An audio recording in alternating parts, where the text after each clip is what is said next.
Welcome to part 2 of the Cyberwing tutorial video. Before we move on, I'd like to talk about destroying the HQ. Units with the destroy order will move to the enemy HQ and fire on it until it's destroyed.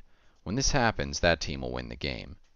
You can see the HQ damage going down and the warning icon appearing to let me know my HQ is under attack. Before we talk about the rest of the units, let's talk about broadcast.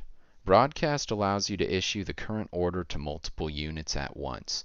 Just select the order you want to broadcast, move or fly over the group of units you want to issue the order to, and hit the broadcast key. Broadcast is essential to launching massed attacks. Okay, now for the units. First we have the mech. This unit can mow down infantry and commandos, other mechs, and when massed, even the enemy player. It also can do substantial damage to the enemy HQ for its cost. Next is the Surface-to-Air Missile, or SAM, tank. This tank fires homing missiles at the enemy player and only the enemy player. Since the enemy player is a very dangerous combatant and can do substantial damage to your units, this unit is essential to a proper base defense or an attack. About 3 or 4 of them will make it almost impossible for the enemy player to hang around long enough to hurt your troops. Next up is the gun. This is a stationary defense turret bristling with firepower. It has twin cannons which will make short work of anything on the ground and SAMs to clear the skies. The drawback of the gun is its tremendous expense, so you'll need to beef up your economy before you can field these.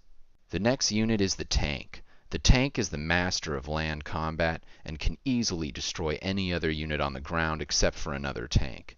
Its only real weakness aside from cost is being picked off by the enemy player from the air, so sending in a combined force of tanks and SAMs is a great way to establish control of a base or defend your own. Now we have the boat. It's armed with a long-ranged cannon, which can pick apart base defenses and damage the HQ from the water, where it can be difficult for enemy base defenses to stop them. Boats are extremely expensive, can only go on water, and are only available on maps where large bodies of water are present. Next is the support tank. The support tank is armed with a repair ray, which heals nearby friendly units. 1 or 2 support tanks will add tremendous strength to a group of units. Finally, we have the commando. The commando is similar to the infantry in that it can capture bases and damage the enemy HQ, but with 2 differences.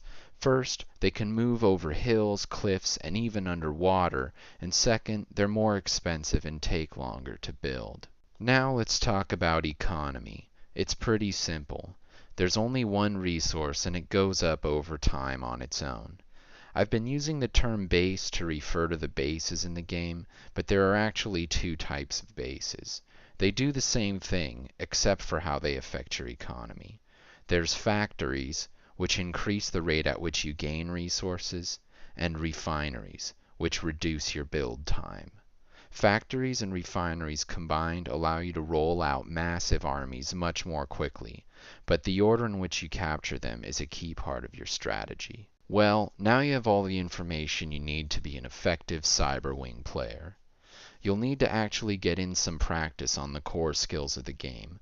Flying and marksmanship skills are just as important in this game as your strategy, so you'll need to develop them all to win.